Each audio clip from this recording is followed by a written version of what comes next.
Okay, I will call the meeting to order. Does anybody have any additions or deletions to the agenda? Jay? Thank you, Your Worship. If time allows, could we add an in-camera item, personnel, RCMP?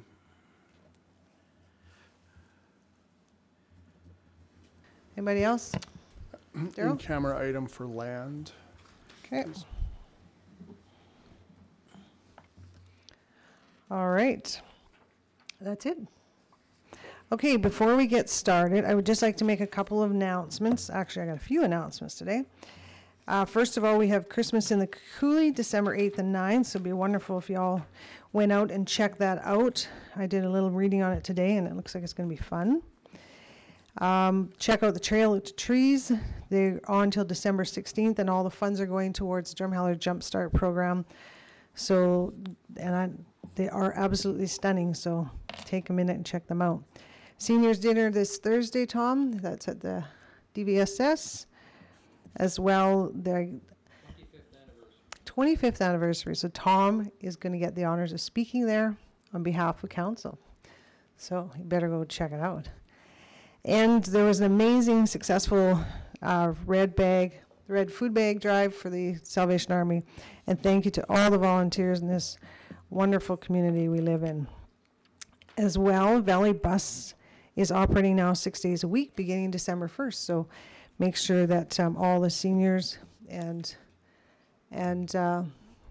those who use that service, please take the time to use it, because it's really an honor that Valley Bus has set this up.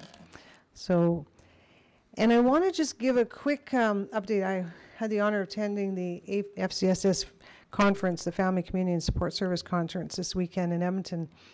And I thought I knew a little bit about it, but I sure learned a lot this weekend. And what I want to actually say is that I realize that council, we've made some pretty important steps in this past year, because every community is no different than us. They're all trying to get business. They're trying to help their people.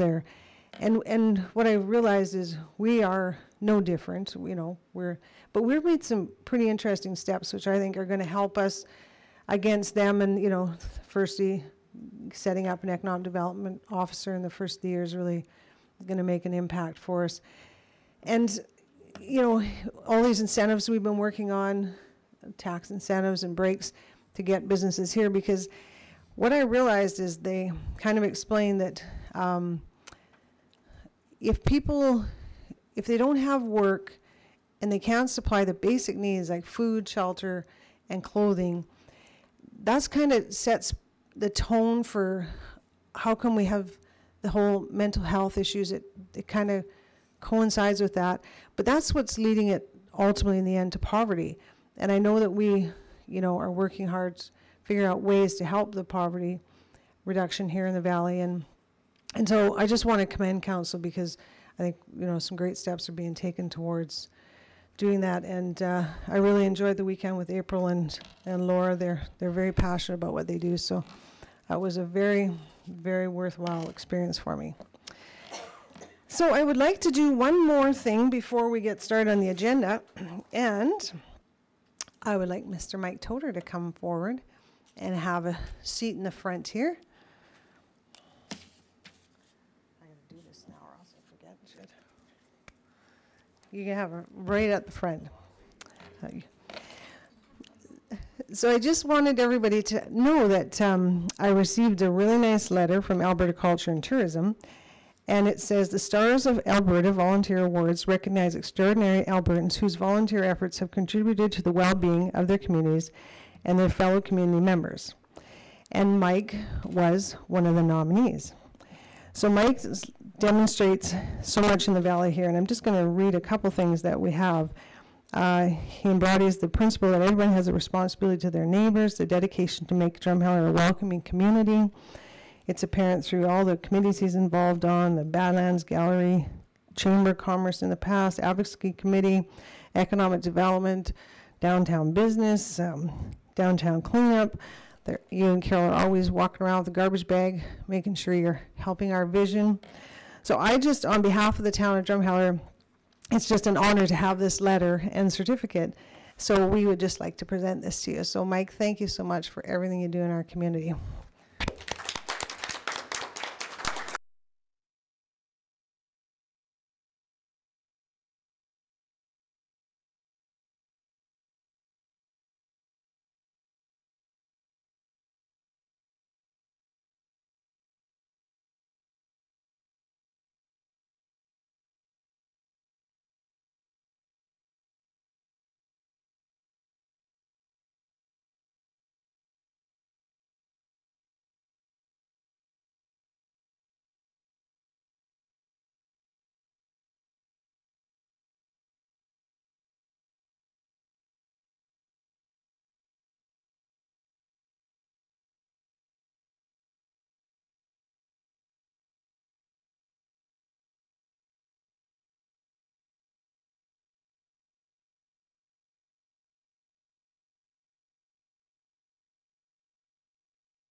So thanks again, Mike. I know we're working on some more things together here, so you're not done with us yet. All right. Okay, so we will carry on, and thank you for our delay, but Jeff and Heather, are you two presenting from the Chamber of Commerce? So thank you both for coming, and the floor is now yours.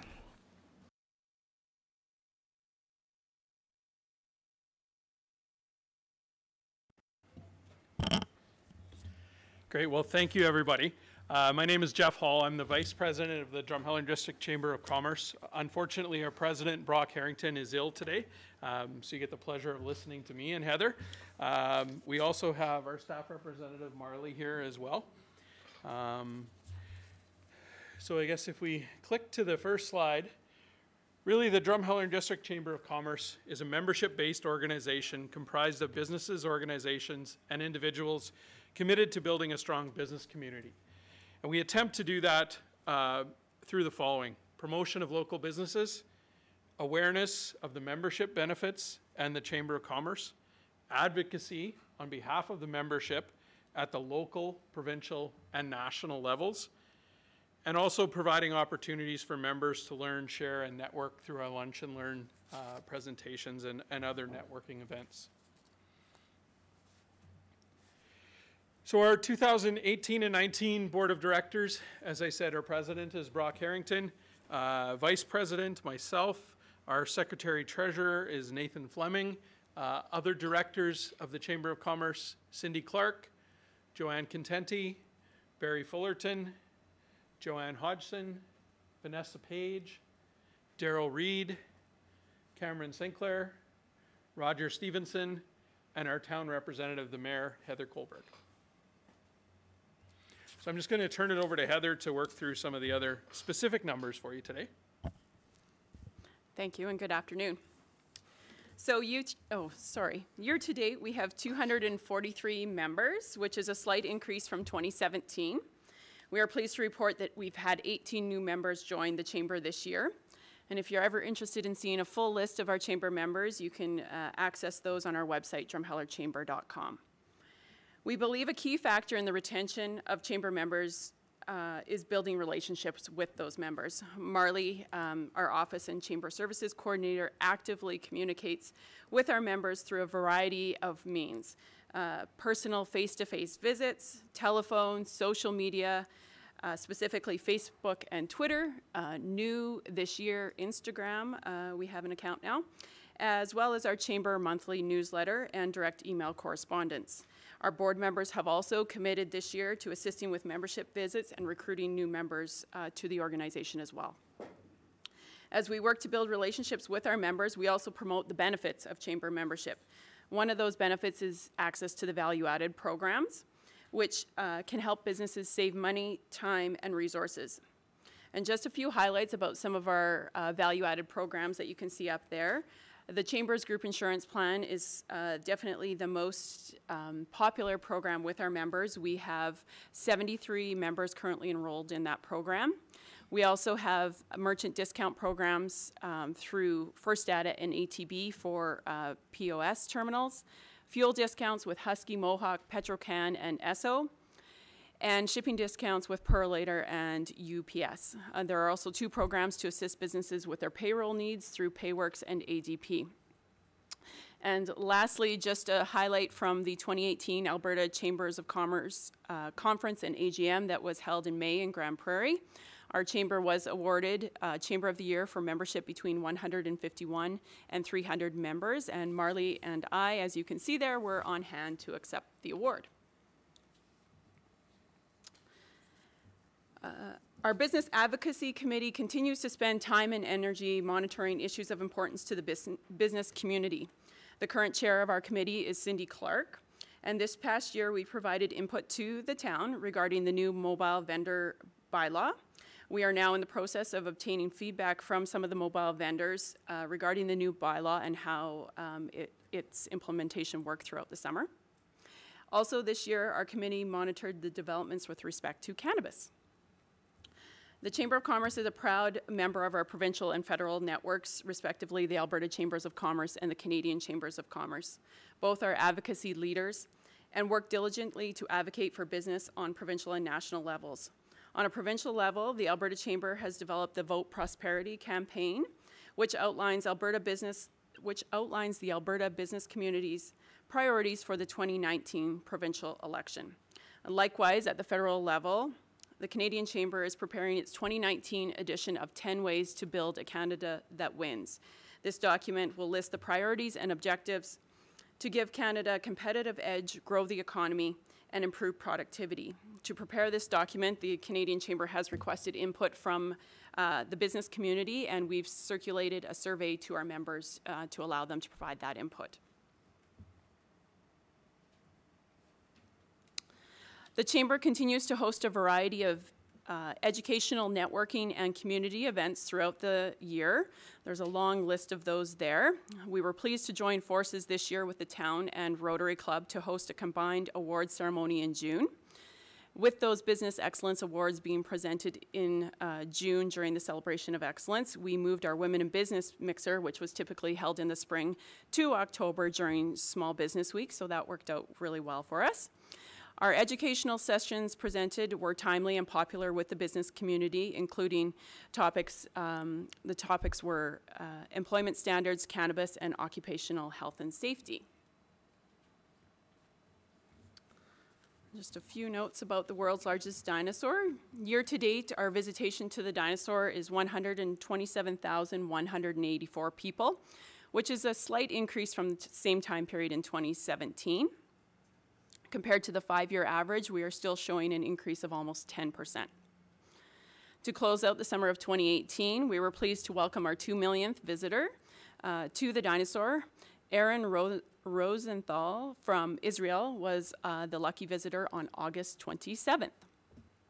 Each month, we continue to allocate 15% of gross admissions from the world's largest dinosaur and gift shop sales to the Legacy Fund. And we're also contributing 25% of gross admissions into a capital repair fund for future maintenance on the dinosaur. The board and staff continue to work on short-term and long-term maintenance plan for the dinosaur based on information we received from our October 2015 structural assessment. This task has been a huge undertaking, and we are considering several factors such as the lifespan, cost of repairs, and liability as we move forward. Our next significant project for the dinosaur will likely be a painting of the exterior, as it has been 5 years now since the last paint. So as you are aware, visitor service providers such as ourselves are often the first point of contact a visitor has with the community, and therefore we play a critical role in in-destination support. Visitor services help to increase the economic contribution of tourism by promoting a broad range of tourism experiences in the community and increasing the total expenditures by visitors. By recommending information to visitors, we can encourage visitors to spend additional dollars on activities, meals, accommodations, and products, and possibly return to the area, thereby increasing the economic benefit to the local community and the tourism industry. Since 2009, the Drumheller Visitor Information Centre has maintained its status as an accredited VIC through the Alberta Visitor Information Providers. To maintain our accreditation status, each year we must meet criteria set out by Alberta Culture and Tourism, who administer the program. As a VIC, it is our responsibility to provide tourism information and travel counseling services in a consistent and high-quality manner. In the VIC, we have a duty to promote all businesses, regardless of chamber membership. As per the accreditation criteria, we carry a broad selection of tourism literature. At the current time, we have 42 local brochures on hand and over 150 pieces of literature from across the province and beyond. Our staff are also required to participate in an annual training program to ensure they are delivering high-quality information and travel counseling services to visitors.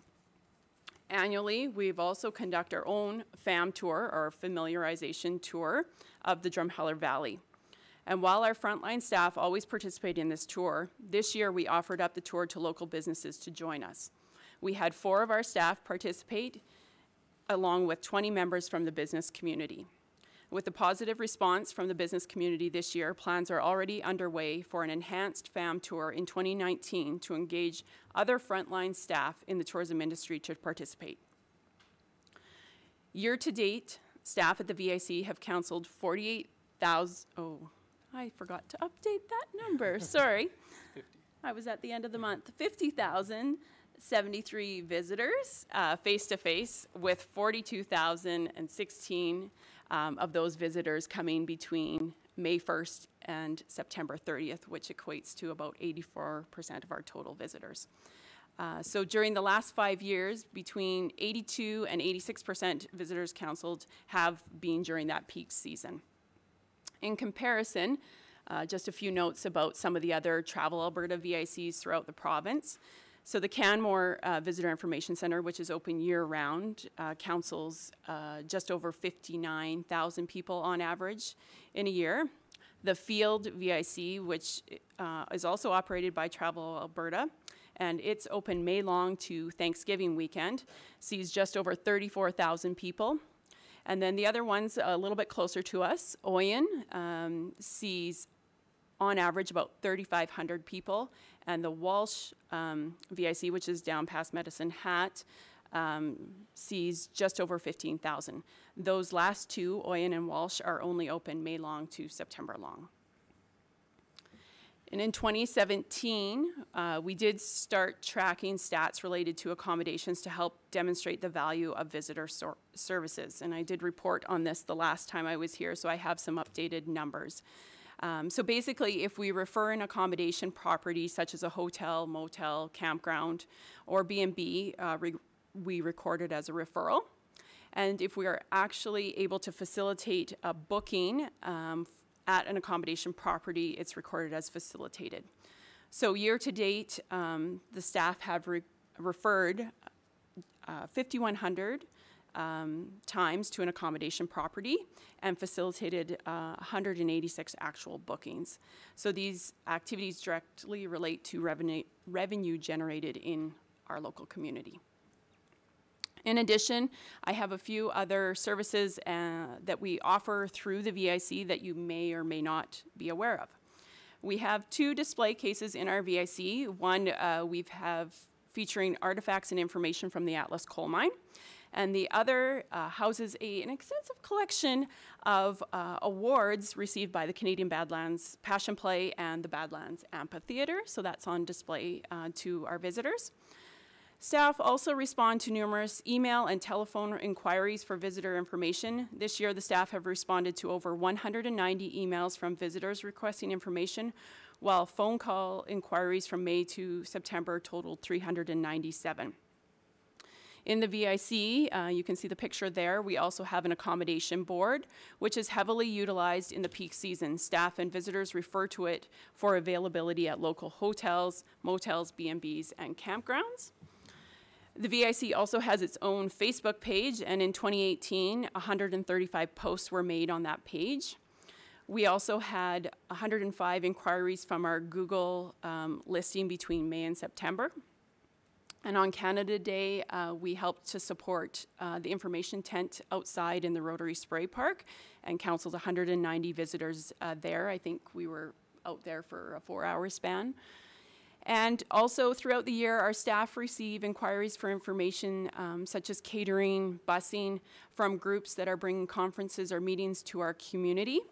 And in 2018, staff assisted with information to 6 different groups that were coming in for various functions within the community.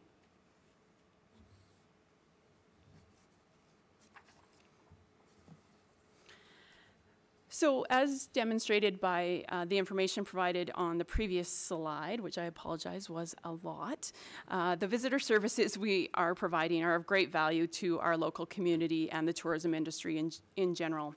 And the town's continued support to the Chamber for operation of the Visitor Information Center is vital to ensuring we can continue to provide the high quality of service. So while our VIC is open year-round, as noted, over 80% of visitors are counseled by staff from May 1st to September 30th. During this peak season, the demand for staff increases and consequently our payroll costs increase. Average payroll costs for the VIC in the peak season are approximately $60,000, while off-season payroll comes in at about $40,000. So since 2014, minimum wage costs have increased by about 47%, which has had a significant impact on our organization. To remain competitive with other seasonal employers in the Valley and to attract quality employees, we need to keep our wages above the minimum standards. In 2014, the town's level of funding to the VIC was $42,500. Since that time, the fee-for-service value has increased just over 10% to the 2018 contribution amount of $46,896. Effective 2016, the annual increase in the agreement was tied to the Alberta Consumer Price Index, which has been 1% and 1.6% the past 2 years, respectively. In light of the significant increases to minimum wage the past 5 years and the increased demands on our staff to provide an array of services, not only to visitors, but the tourism industry and the community, we would ask the town, as part of your budgeting process for the coming year, to consider allocating additional funding to support the VIC fee-for-service agreement.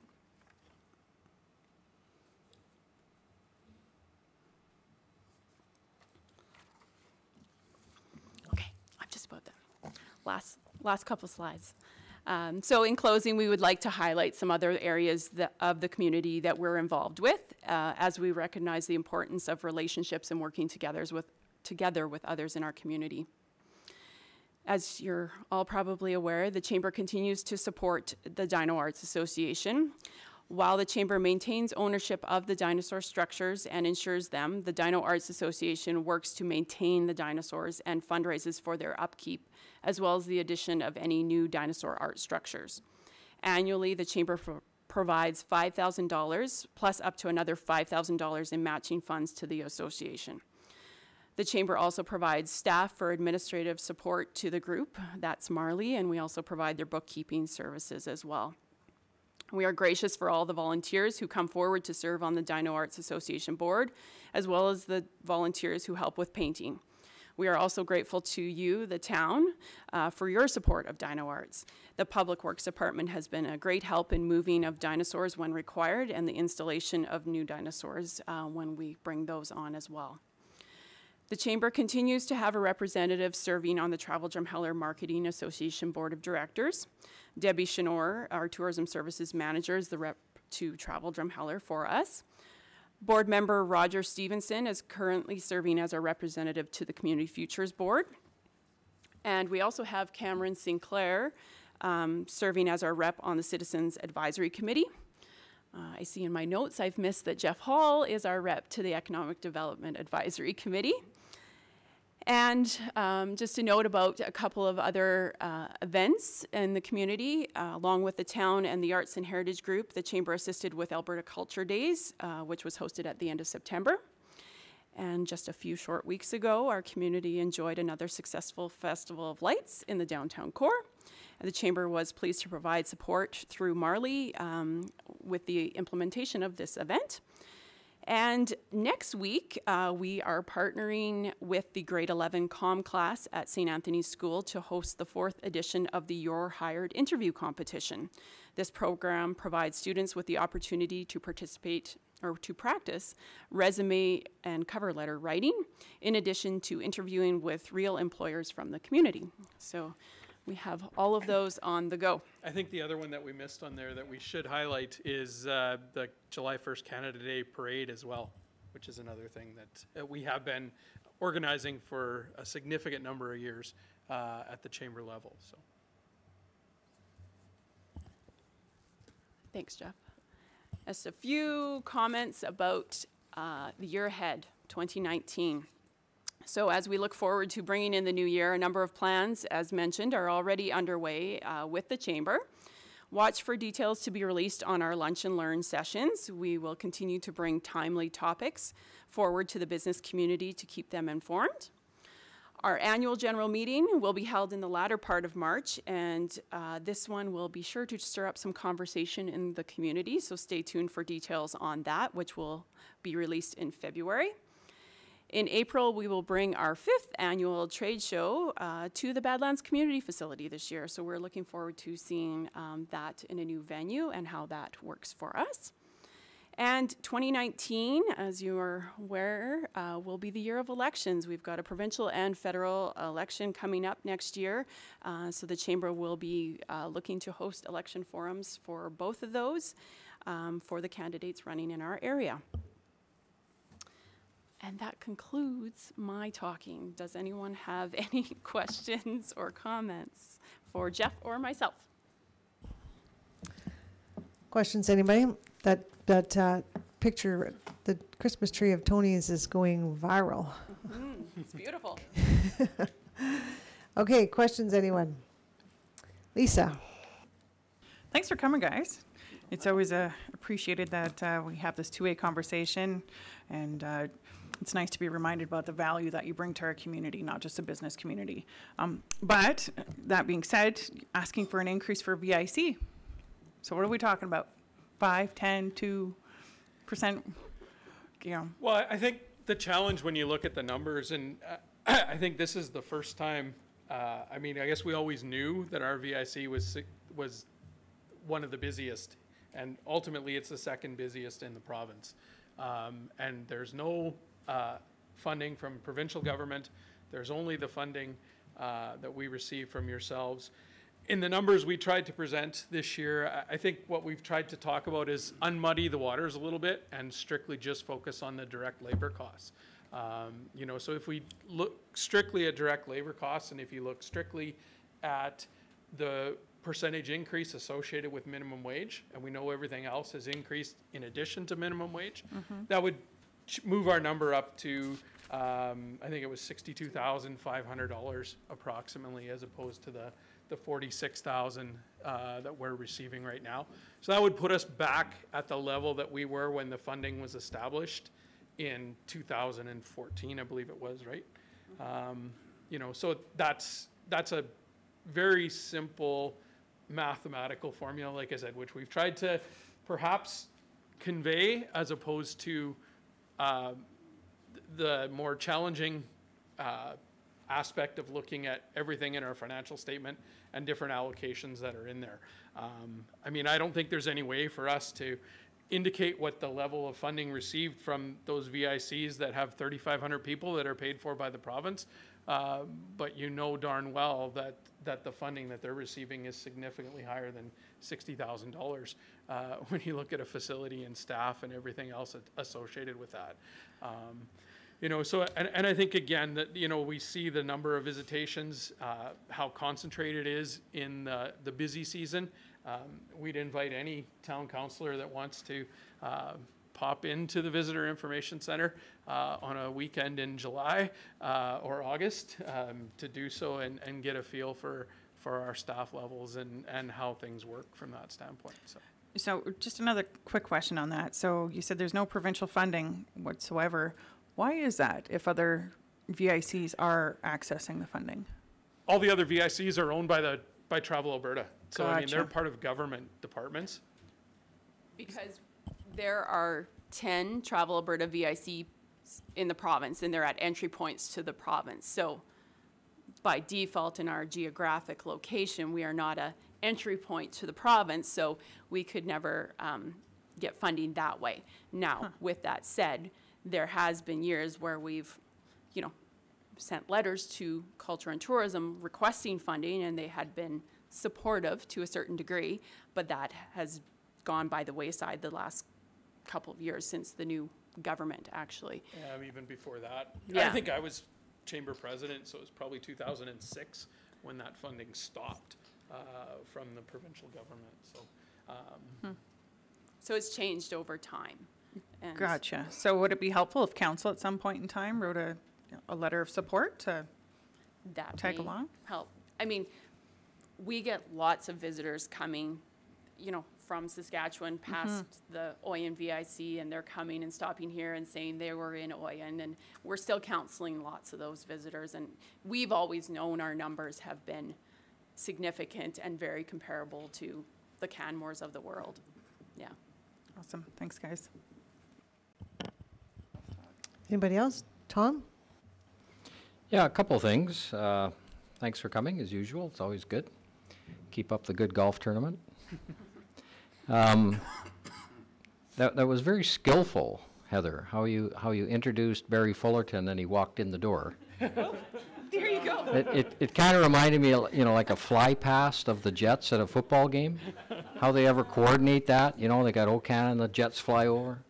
You say Barry Fullerton walks in the door. It was quite good, quite skillful. You rehearsed that? Or? A couple things. I was just wondering, I was over in Grey Eagle, the casino hotel I was teaching a seminar last weekend. And I noticed they had pamphlets, distribution, all over the place. And they had lots and lots of Royal Tyrrell Museum pamphlets, but nothing else about Drumheller. And I'm just wondering, and you may know or you may not know, how do these pamphlets get around to places? Like, how come the museum has a pamphlet there? How do you get pamphlets in your VIC center? And obviously, how could Drumheller get more pamphlets other places and stuff? So I don't know how that distribution works. Do people just mail them to other places or what? Yeah, there's a number of ways, I guess. So the museum, I trust, you know, has their distribution channels that they send out to. Certainly, we at the Visitor Information Center receive all sorts of brochures. We request certain ones, obviously the ones that we know. We try to carry, rather than individual brochures, if there's a regional brochure or a magazine, we try and carry those, obviously, because we have limited space. We often at times have to rotate our brochures in because we don't have enough space for all the brochures. Sometimes people just up and send them to us without even requesting them. But certainly, if you wanted to talk about distribution of our Drumheller piece, not the Chamber's piece, but Travel Drumheller's piece, Julia can talk to you about that, but I know there's distribution agencies that will ship them out to certain locations, the key locations. Certainly, you know, the Travel Alberta VICs are important ones to hit. Some of the other VICs throughout the province that, you know, are busy. Obviously, they know our VIC is one of the busier ones. Yeah, we end up with a large collection of brochures that way. The other thing I wanted to bring up, and it's a little bit of a downer, I think. I don't know if you saw the news about the parade down east where the young girl was killed on the parade route. Every year, we have a wonderful, wonderful parade in Drumheller, and every year it scares the hell out of me because we've got so many little kids in such close proximity to so big vehicles that it is absolutely scary. So I'm just wondering, and I brought this up many times before, and I know you're aware of it, what could we do to make sure that this horrible situation doesn't happen here? You want to answer that or me? You can start, I can jump in. Okay. Yeah, certainly. Yes, I saw the story. The mayor shared it with me. It's an unfortunate incident. My history with the parade, and especially last year, one too many close calls, lots of near misses over time. It's become a growing concern for our chamber in terms of liability for us. We've taken several measures to increase the safety for the participants and the spectators involved. Where does it end? I don't know. We have to buy a separate insurance policy to cover us for the parade. Our regular commercial general liability policy doesn't cover that, so we're always buying more insurance or buying insurance for specifically the parade, and that's, you know, increasing costs every year, and I certainly know why. But yes, it's scary. You know, we've taken lots of feedback from anyone who's willing to provide it to increase the security and safety for everyone, including bringing in more volunteers to help patrol the route, that sort of thing. This year we made a decision previous to this coming parade that we would not allow candy in the parade for this year because of the concerns with throwing of candy. We have for several years requested that people not throw candy from their parade floats. We ask them to hand it out along the route. Some people listen, some people don't, and it's unfortunate. And certainly, you know, an incident like Nova Scotia would quickly put an end to the parade. And that's part of the reason, and I don't know if Daryl shared that letter or not, Heather, with you about our decision to not move forward with the parade after this year because of all of those concerns. And I mean, the timing of it, what happened in Nova Scotia is very unfortunate. Yeah. It highlights the risk, I guess, that's associated with, I mean, it's a great community event. It's probably one of the most fantastic days in Drumheller. You know, in the 17 years I've been here and have seen it, it's been great. But like you said, there's always been risk, and we've gone the different steps to try to mitigate that in terms of, like Heather indicated, you know, having people walk beside their floats to hand out candy, banning water guns. We made the decision last year prior to the parade. That's why we announced it, that it would be the last year for candy to be given out, to be allowed, because we knew people had already purchased candy, and there's always backlash associated with that. And then this year, at our strategic planning session, I mean, as a board of directors, we just talked about the parade in general. And one of the decisions was that, you know, we think we've been the lead on the parade long enough, and we need to be able to pass that on to another organization if they're willing to pick up the ball. And obviously liability associated with that is a huge concern, and now has probably tripled from where it was as a result of that accident.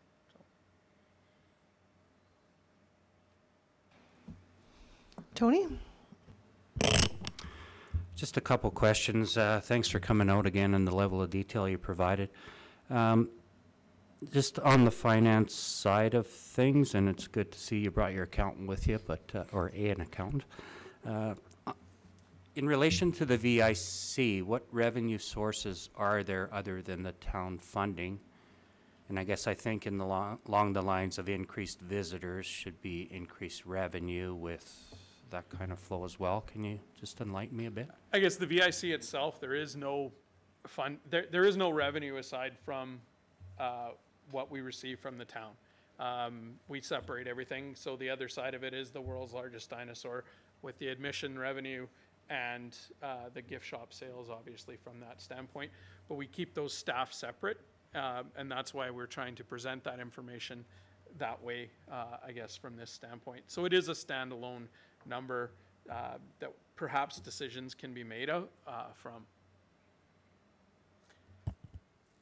The only other revenue source that I would comment on, and it's unpredictable, and based on applying for it, we generally apply for the Summer Temporary Employment Program and the Canada Summer Jobs to cover a portion of staffing costs between staff at the VIC and the world's largest dinosaur. So if we're fortunate enough to get that, then there is some coverage of staffing costs, but again, it's I think it was $2,000 perhaps the last year. Yeah. Right? If we were just right around there. we're just getting our, we just got our payments for the end of the year, so it'll be reported in the financials. I'm not sure of the number off the top of my head, but again, there's no guarantees every year.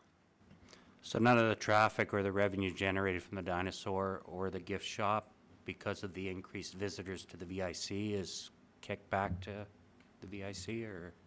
We track it as part of the world's largest dinosaur, but not inside the VIC, no. Christine? Thanks, guys.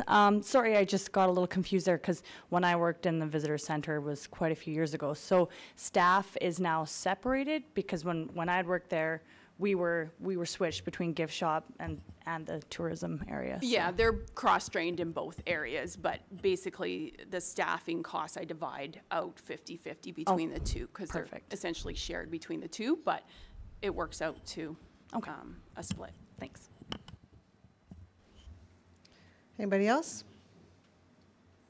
Lisa?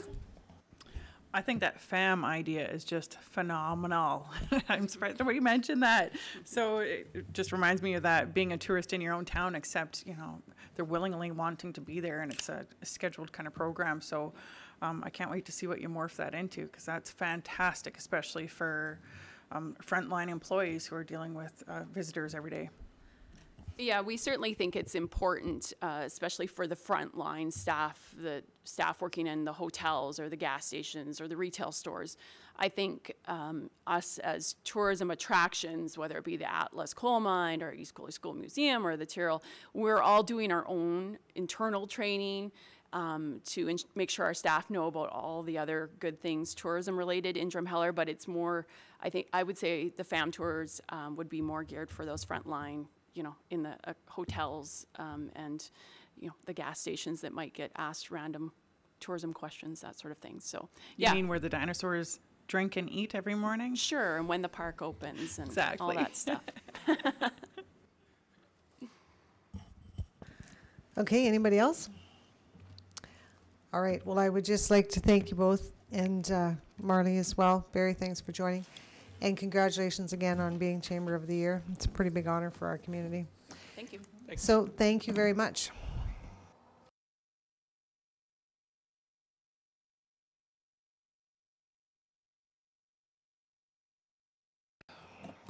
All right, let's move on to 4.1.1, Daryl. Thank you, Your Worship. So Greg and I are going to do this together. So I'm just going to introduce sort of what we have done with this bylaw this year, then Greg's going to go through the details of it. So we've had a community standards bylaw for a number of years. It was time to update it. So we got a committee together starting in May of this year. The committee was made up of volunteers from across the community. So we looked for a wide range of people that could look at bylaw with an open mind. knowing that this can be a bit of a dry topic for people to go through line by line. So we know it was a significant rewrite. You know, for instance, there were pieces of the old bylaw which are attached or which are being handed out that are, you know, where there was whole bylaws inserted into the bylaw. So basically, what we wanted to clean this up.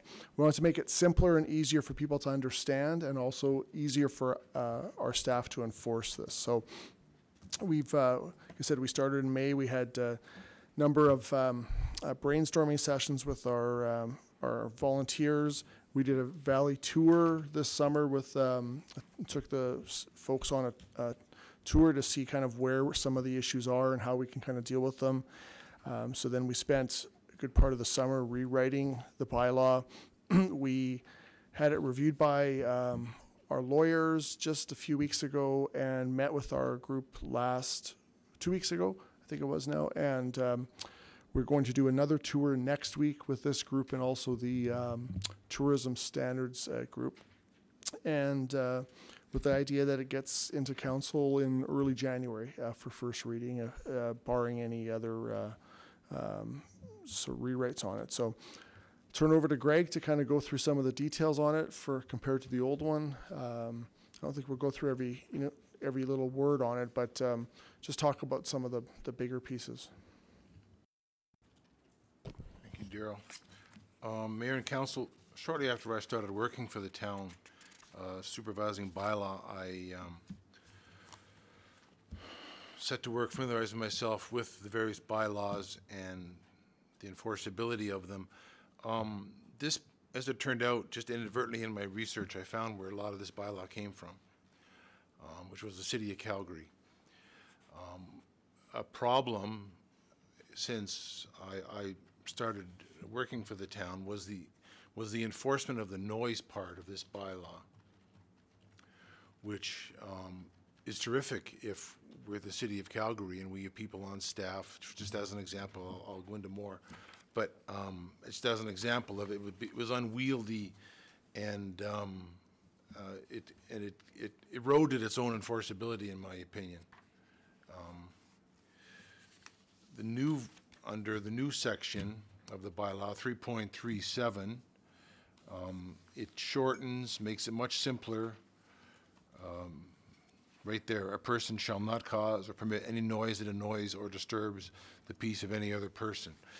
The old bylaw, while enforceable, went into great detail about testing devices and point of reception, calibration of such devices, qualifications, things that are self-evident. Twice in my time with the town, I've had to call in a qualified sound engineer, but that was just not done by rote or automatically. It was done after consultation, extended consultation with the CAO. Most of these issues are enforceable at a street level if we have a simple, direct, and easy to understand bylaw or noise part of the bylaw, such as we do here.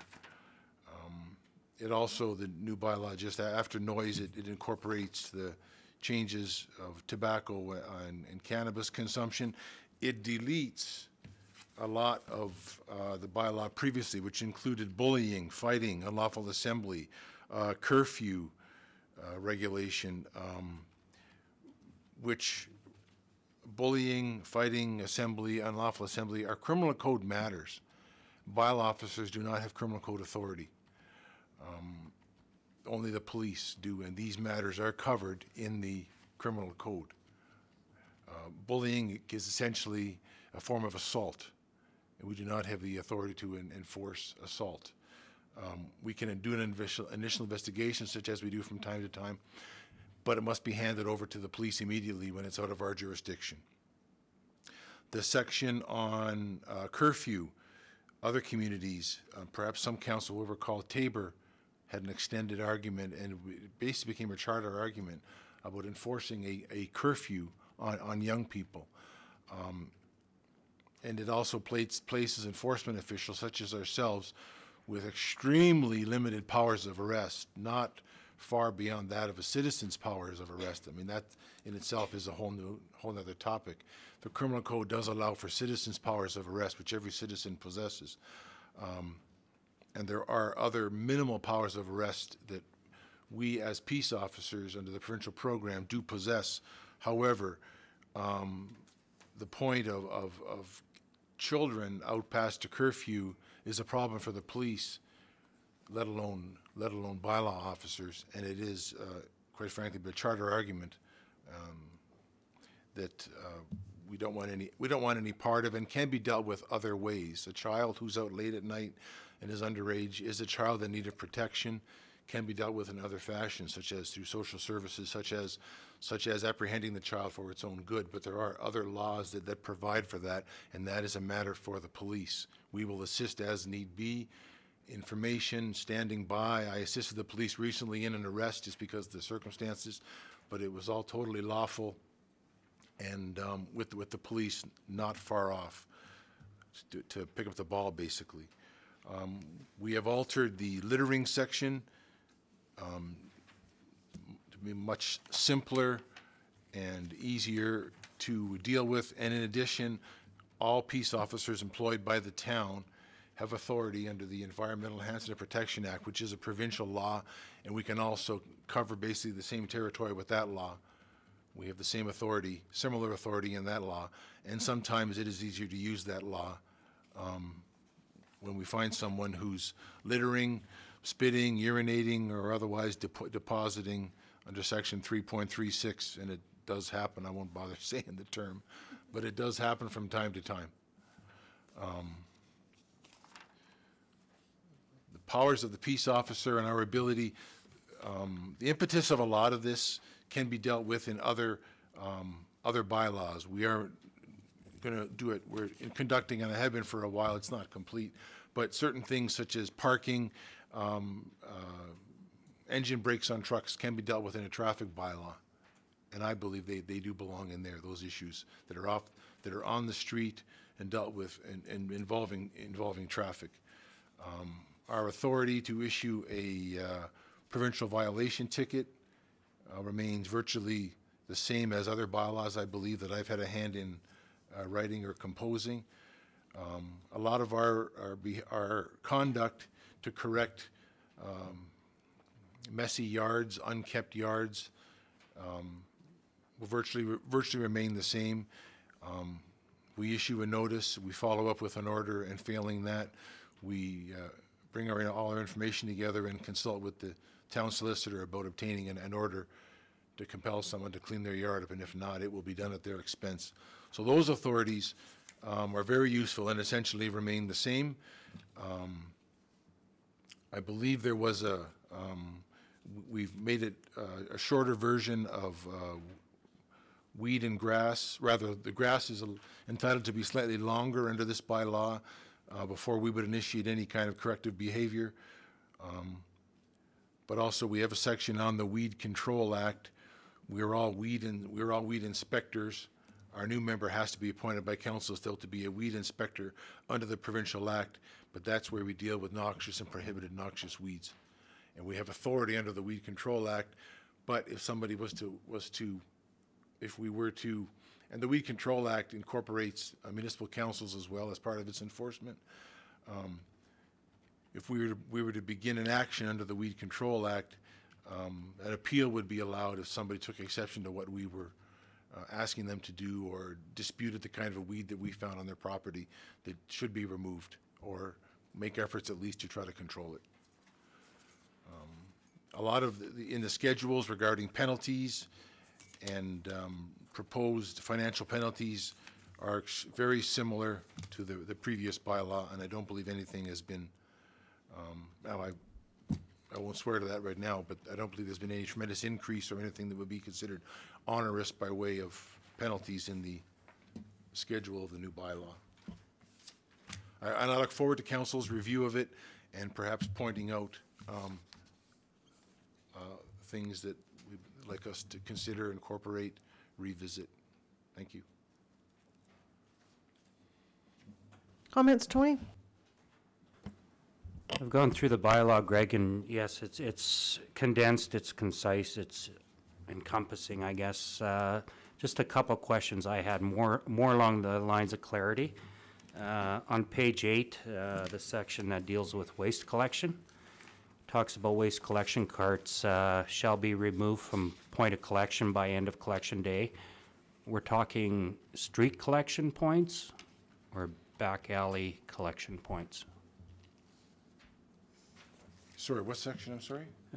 Page 8, Page 8? section 3.08, last sentence.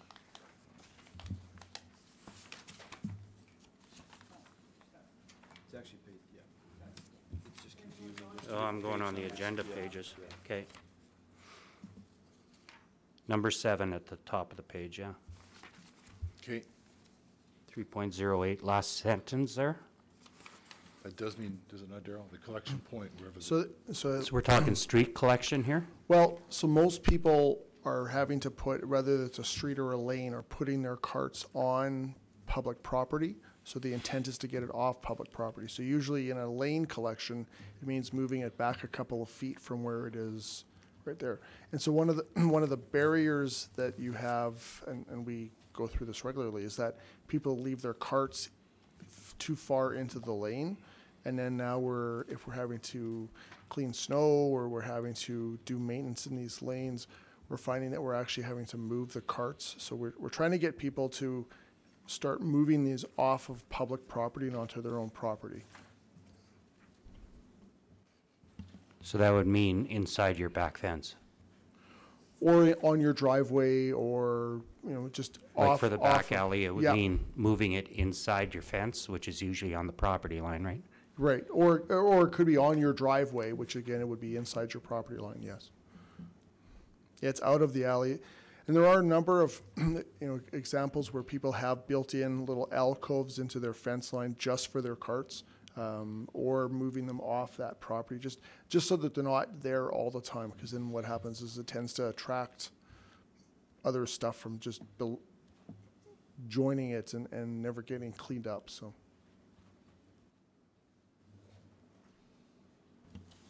Tony? Just one more. On page 10 at the top there, that section that talks about addressing, 3.34. So these are for laneways and garages that have rear access to the alley need to be numbered? Correct, yes. Okay. And interestingly, that never we- changed. That was in the Yeah. old bylaw. I see it's the same in the old one, but we Yeah. have non-compliance now, so. Yeah.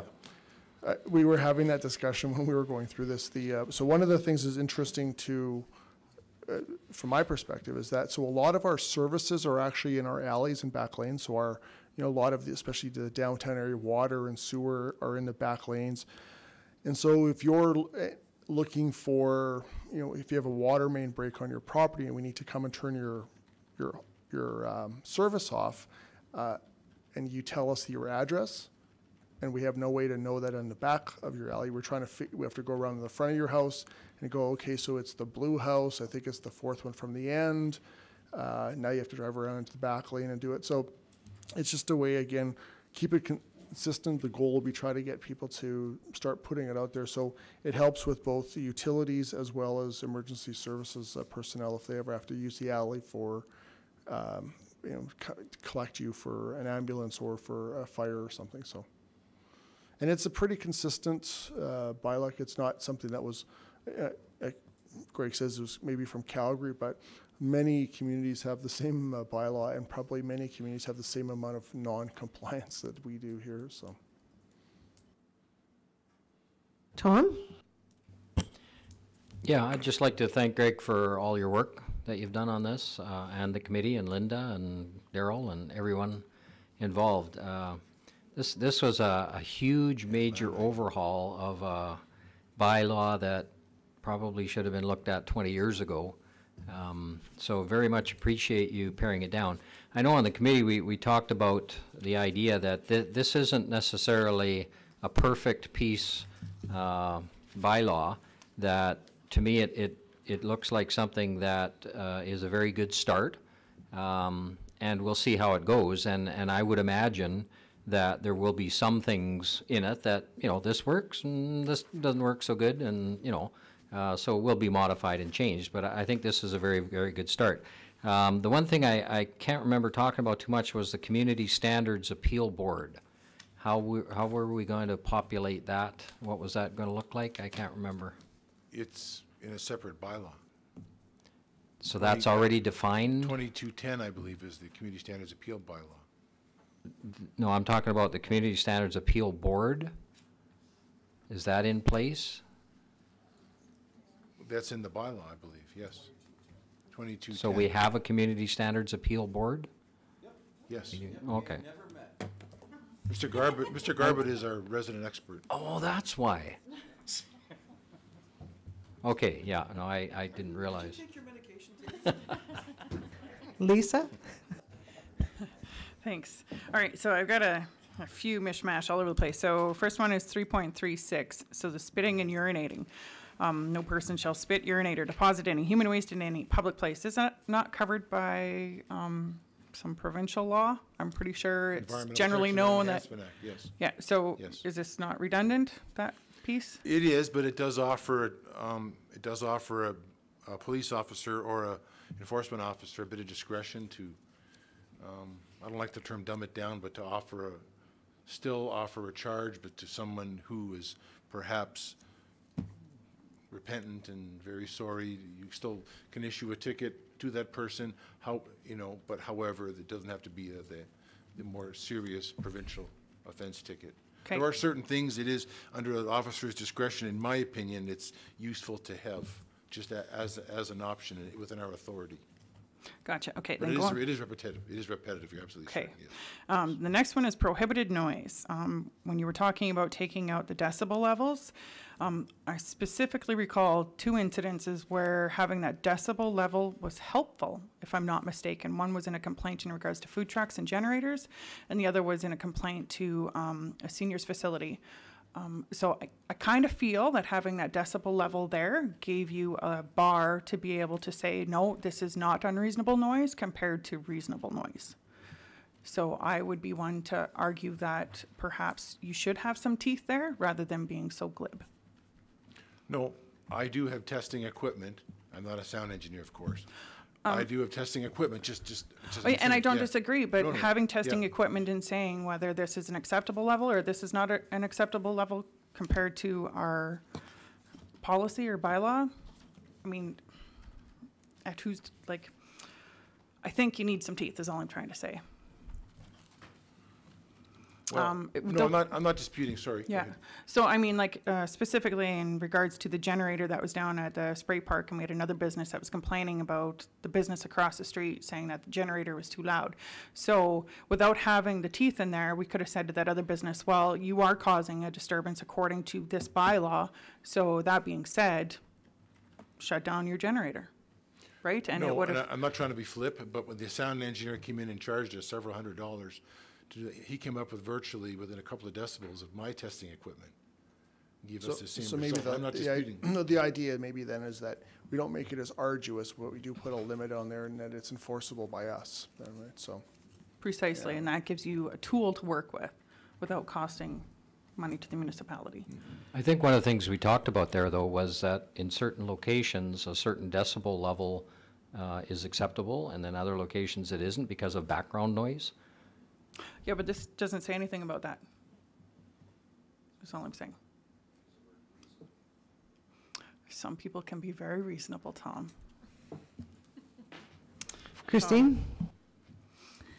Okay, the part that I'm looking at, and I guess this is conversation, so 3.29, it says no person or owner shall place graffiti or cause it to be placed on any property. So there is a new trend of street art, and I wouldn't consider it graffiti. It is art, and are we gonna consider something like that?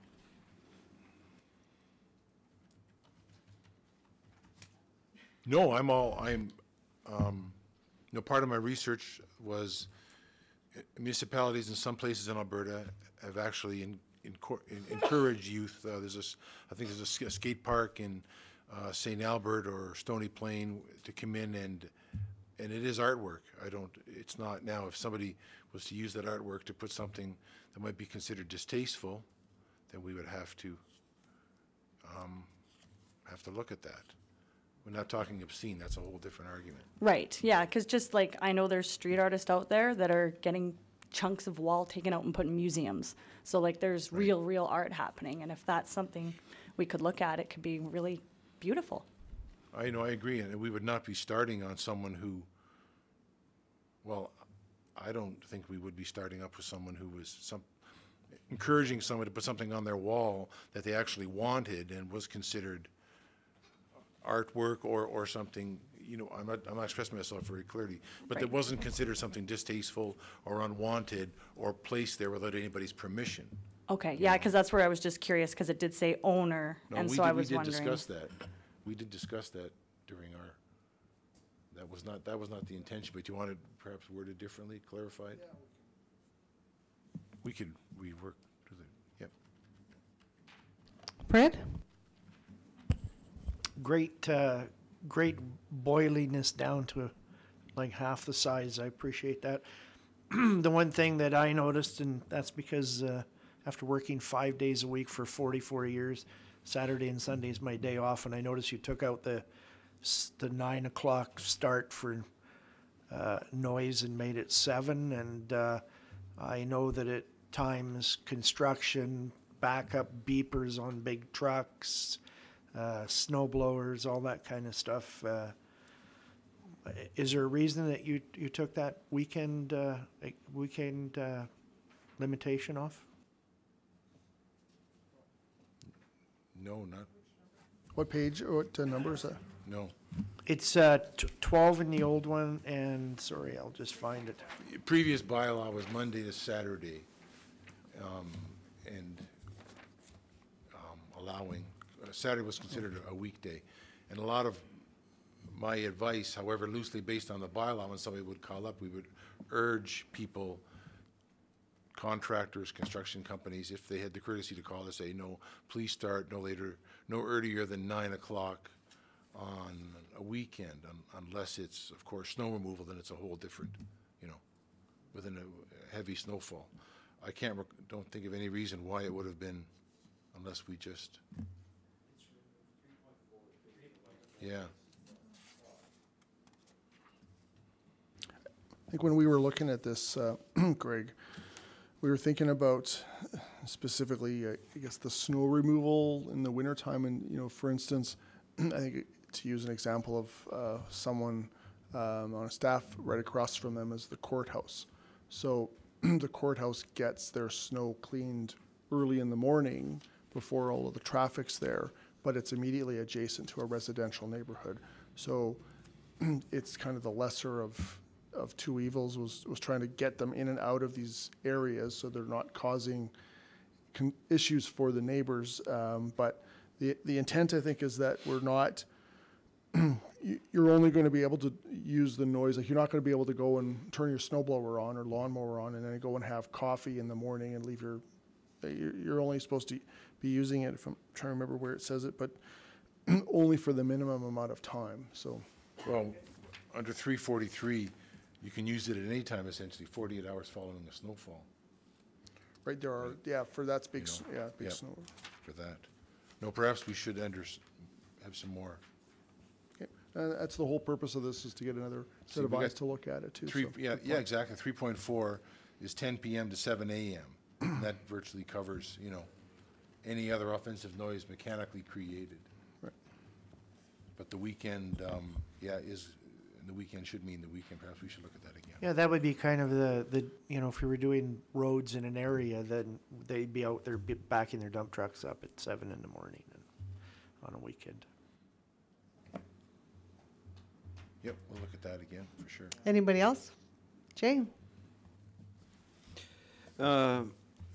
I'll echo the sentiments about simplification and enforceability, and if we can improve both, then that's a noble goal.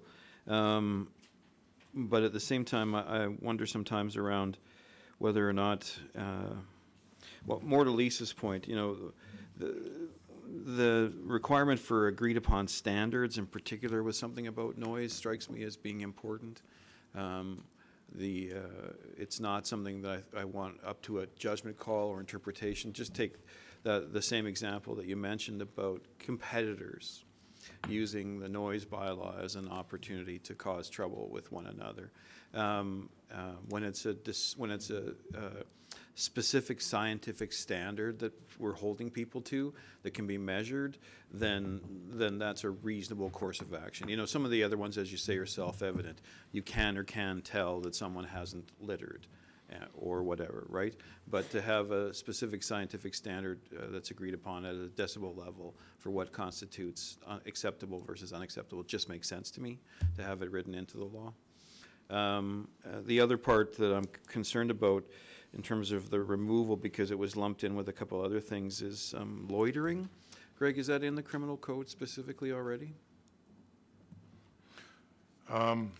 Loitering would probably fall under something to do with, I just hesitate things that could result in a power of arrest or needing any kind of physical intervention. Cause disturbance, as odd as that may sound, loitering could probably be extrapolated from that under the criminal code, which is a fine committing offense, and therefore. So using a real world example where you and I have discussed assisting a local business owner, you know, the likelihood of the RCMP responding to this guy won't stop hanging around in front of my store and he's creeping out my clients and me. The likelihood of the RCMP responding to a request like that is, let's just say, low. However, under the community standards bylaw, we were able to use that as a justification to have you respond very quickly and ask the gentleman to move along without incident, I might remember. And so to have that particular element removed from this bylaw causes me concern. It provided you with an easy, straightforward, it's a community standard that you're not allowed to hang out in front of the store, especially without the owner's permission, so please move along. Without that, I don't know whether or not we're going to have to count on the RCMP, and I don't want to do that because it would be incredibly low priority and never responded to given the current climate. So I'd like to see the loitering portion remain. Sure. As well, just one thing, Mr. Garbutt.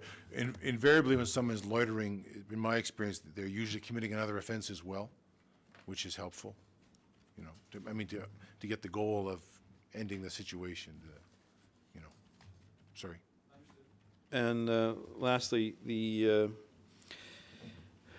I'll take the intervening time between this conversation and the readings to review with a past colleague. I know that the bullying element was added after really a compelling argument that I cannot bring back to memory was made by a previous councillor who lobbied for that particular element to be added to this bylaw. I don't believe it came part and parcel from the City of Calgary's bylaw, but was added specifically based on some recommendations from Andrew Birdall. And again, it related to things that while we have yet to see anyone actually go ahead and make a complaint, to my knowledge, under the community standards bylaw as it relates to it, you of course mentioned that, you know, when it escalates to actual legal assault, there are other mechanisms in place for this to be dealt with, and it's jurisdictionally appropriate for it to be the RCMP. However, especially in the current climate, as it relates to bullying, I'm concerned about the message it might send to remove this. So long, I'd like to, I'll take the time in between to review the arguments that were made by Councillor Birdall and see if I won't take it upon myself to lobby for its inclusion, or rather to stay in the community standards bylaw, because as we're well aware, there are a number of things that go on that we would all classify as bullying that unfortunately don't rise to the level of legal assault. And there's really no mechanism for, other than a stern talking to be imposed by the criminal justice system.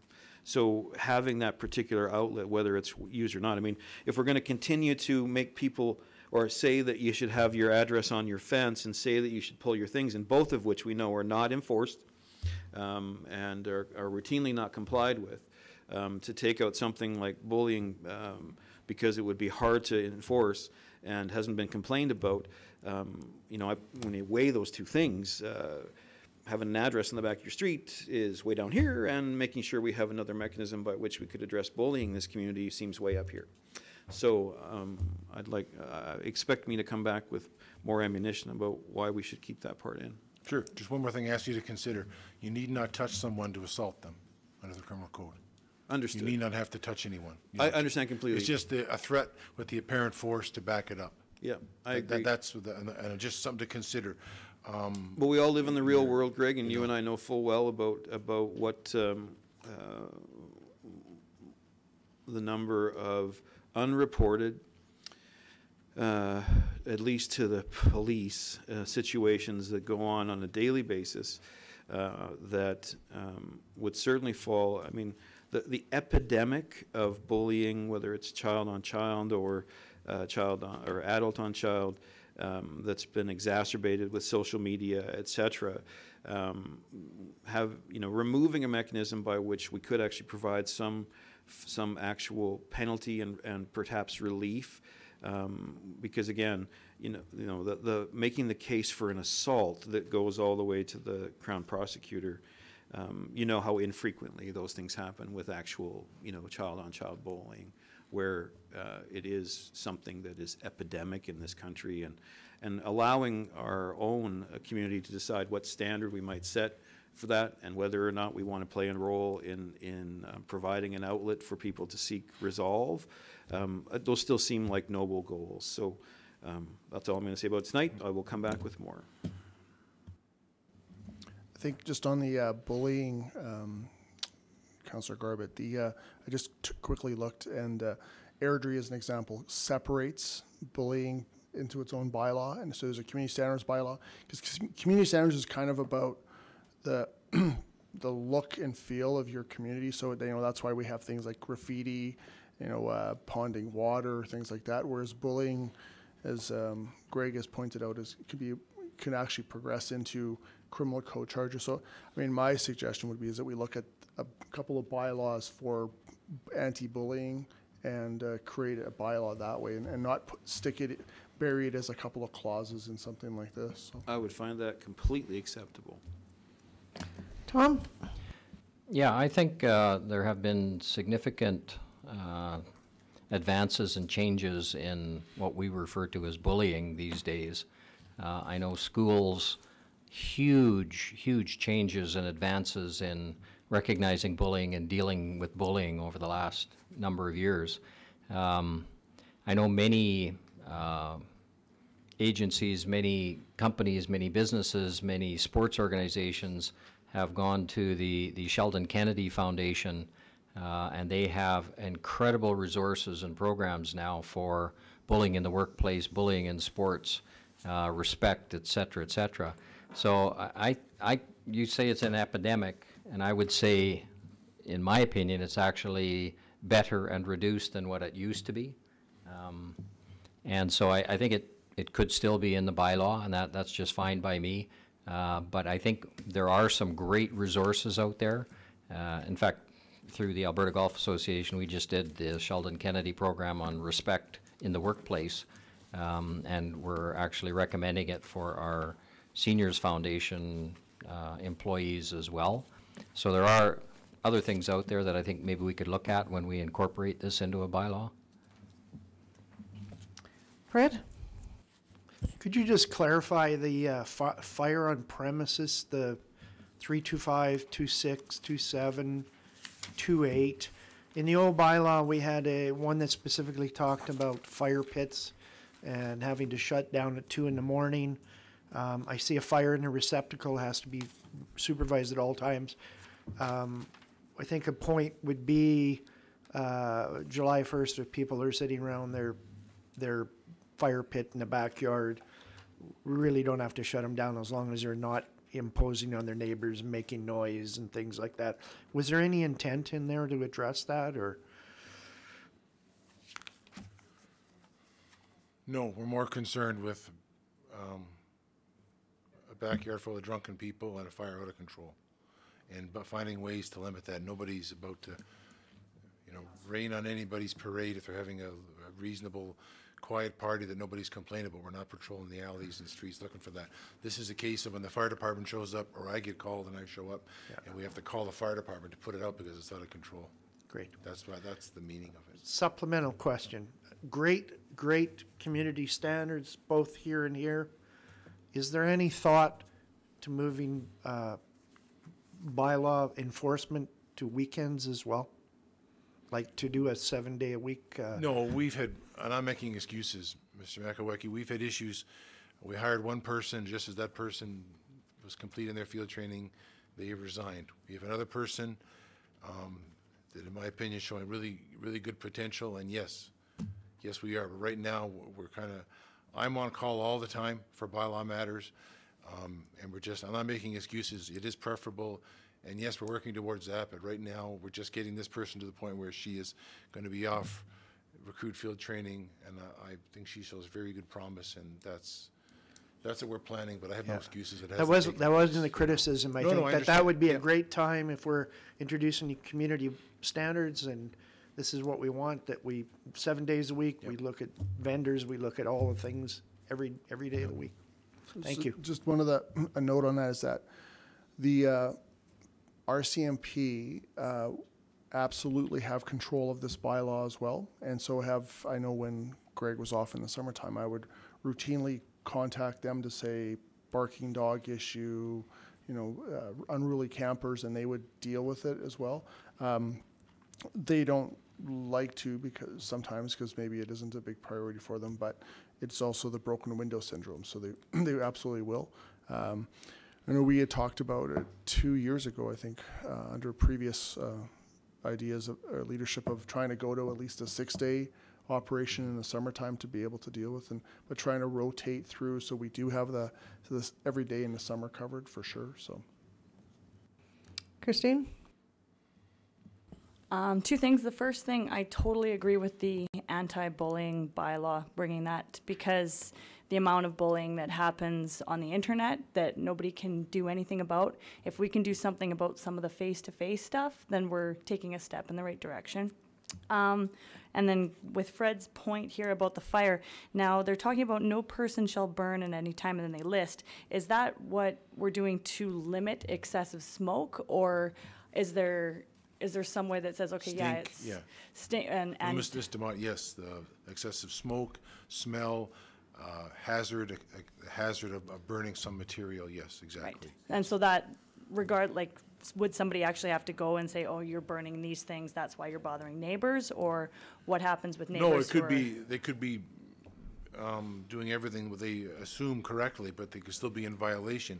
And we are not heavy-handed, we're more concerned about a fire spreading and a neighbor being bothered by excessive smoke. By the excessive smoke. Yes. Okay, yeah, that was my question. Thank you. Lisa? I got a few of them.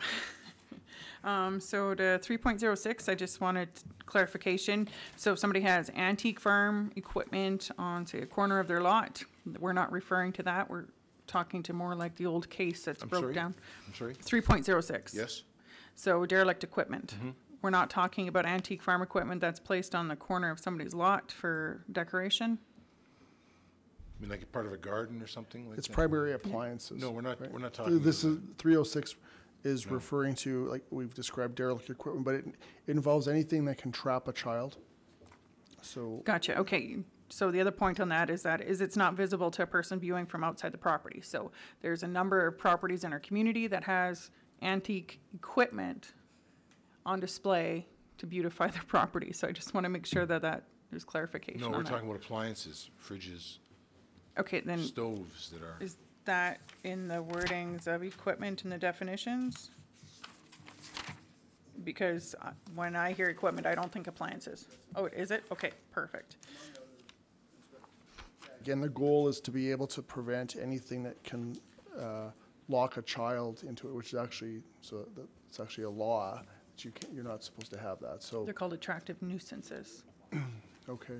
That's what you refer to, yeah. Okay, so, but anyway, that's the goal. So it would be, but it's primarily about appliances, but it could be anything else, like if you had a coffin on your front yard, then Swimming pool. you'd have to make sure there was no locks or hinges on it, so. Okay, no, fair enough. And then the other one that I can't recall if it was in the prior bylaw or not is 3.11. In regards to parks, a natural area under the direction and control of the town of Drumheller, or areas under the direction and control of the town of Drumheller, roads including boulevards adjacent to major roadways. So we're exempting ourselves from the limitations we're applying to the rest of the people in our community. Was that on there before? I believe it's very similar. Just give me 1 second, please. So the intent with Lisa, is that there are areas that we have in rural It's part very of, similar to that, sorry. yeah, in the rural part of Drumheller that we wouldn't, where we wouldn't be cutting ditches, that we're letting them go naturally. So this is where we're applying that to. It's Okay. not meant to allow us off the hook to not deal with any of the places that we're dealing with in a manner now, because of course we have a vegetation control policy that the town follows for those things. But we without trying to do a whole bunch of subclauses about, well, in this area it could be like this, in this area, we just said this is a standard piece in here. So. No, and that's fair. It's just, Yeah. it's nice to be able to hear that we're going to lead by example in the areas that we can control. And I know that this gets thrown or mentioned numerous times in regards to grass, trees, or weeds complaints that I hear from our residents. Now, the other one I had is in regards to signage. So we still have a sign bylaw, correct? Is this just, or is this what we have left of the sign bylaw? Sorry, we haven't touched a sign bylaw. Okay, good. So I was just wanting to make sure that size and flashing lights and distance between the signs is still covered underneath Yes. another one. Yep, Yep. gotcha. And Yeah, it's- yeah, and there's a piece in the land use bylaw that covers most of the signage.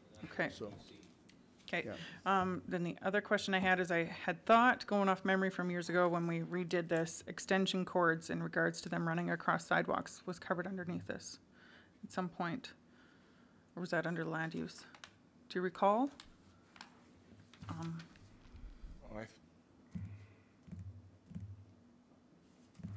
As if it was- Under oh, this area, Yeah. under signage? Yeah, there's no. Not under power signage, driver just now. in the, Oh, in the bylaw? yeah.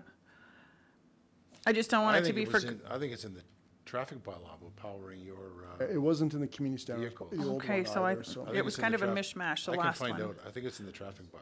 Yeah, but I'm- just don't like to quote make me. sure it's in there considering, we're talking about attractive nuisances. We don't want people tripping on extension cords and sidewalks.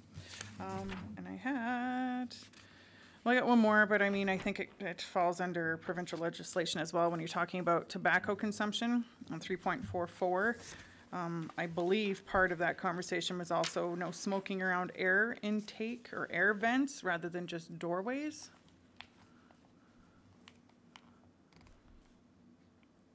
I'd have to check the provincial. Okay.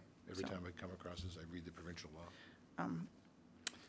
So the only reason I mention that is that I guess we might be seeing more of an issue with that, not just with tobacco consumption, but with cannabis consumption. So perhaps might be a good idea to have it in there. Anybody else? Okay, I think you got some homework to deal with there, Greg. Any questions you have of the council, Greg? No, thank you. Daryl? Okay, good discussion. I still wish that the littering fine was up to about $2,000 though. So, I'd be happy about that. Well, I do, okay, so I do have a problem with it. I just asked Daryl when the last time this was done, years ago. And it was $250 then. Why are we still $250? I'm getting tired of picking up garbage. So I'm gonna, in the first reading, second reading, want more heads up. Citizens arrest. Okay. All right. Great discussion. Okay, round table. Let's start down with you, Christine. Anything? Yes, tomorrow the library is showing the Mr. Rogers documentary, Won't You Be My Neighbor, at 6 p.m. It's magnificent. I've had friends that went and said, you know, the man you think he is, he actually was like monumental in history, and it's apparently amazing, and I'm going to try to get there for sure. Did you say 6 p.m.? Okay, because Jingle Mingle for the chambers at 5. So hopefully we'll catch both. And speaking of Jingle Tales readings, they're looking for us, so I've got an email, so keep your calendars open. Okay, Jay, Tony, Tom. Yeah, a few things. I had the pleasure of attending a dinner at the hospital on Thursday. This is presented by the Hospital Foundation for Cancer Patients. And just like to say that we are very, very fortunate in this community that we have an incredible cancer center at our hospital. It's something that we should not take for granted.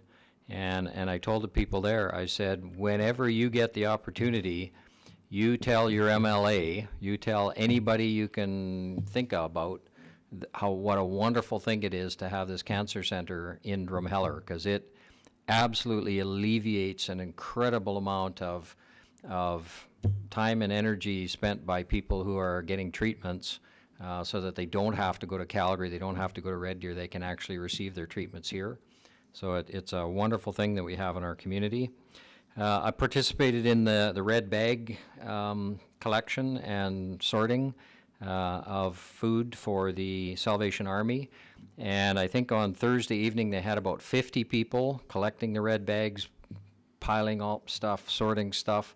And then Friday morning we had a whole bunch of pickleball players and people kind of finding out the best before dates and all that kind of stuff and sorting it into piles. So a wonderful job that the Salvation Army does in the community. And there should be lots of food for quite a while, I would think about. I went to the Trail of Trees as well at BCF on Friday evening, and a tremendous opportunity for anybody. You can, I don't know if everybody knows how it works, but you can purchase one of the trees that have been donated and decorated by various groups around town, and then all of the money goes to the Jumpstart program. So if you do get a chance, I mean, it's worthwhile just going there and looking at the trees. There's so many really neat trees. And then the highlight of my week coming up is the DVS Seniors Dinner at DVSS. It'll be the 25th anniversary dinner. And it's an incredible event if you haven't been there. And even if you're, over 30 or so, you get to the door and there's a little grade 7 at the door opening the door for you. And if you're over 30, you're a senior. You can get in. They'll let you in. But because it's a 25th anniversary, you may want to phone the school and reserve or phone Rose to reserve. But it's a tremendous thing in this community. Literally thousands and thousands of seniors have a seniors dinner every year, courtesy of the school and the town. And it's a very neat event. Thank you. Thanks, Tom. Fred? After that, I have nothing. Lisa? I just want to actually mention that the Drumheller Stampede and Egg Society is holding their AGM December 13th at 7 o'clock at the Stampede Barn. They're going through quite a restructuring program, so I would love as many volunteers or people who want to get involved or engaged in the Ag Society to come on up, come sit on as the board of directors, and give us a hand to make that the best facility it can be for our area. Okay, just to want to comment on the cancer clinic. The Economic Medical Committee is working hard with Tom Baker. So just to update everybody so you all know the same thing. And Kim Sengens and Summer Manka reserve a real round of applause on that food drive. They organized that all, so congratulations to them, and congratulations Tom, 25th year you started that seniors food or seniors luncheon, so looking forward to Thursday. Administration, anything? Anybody? Okay, well, can I get a motion to go in camera? Lisa, Tony, comments, all in favor? Carried.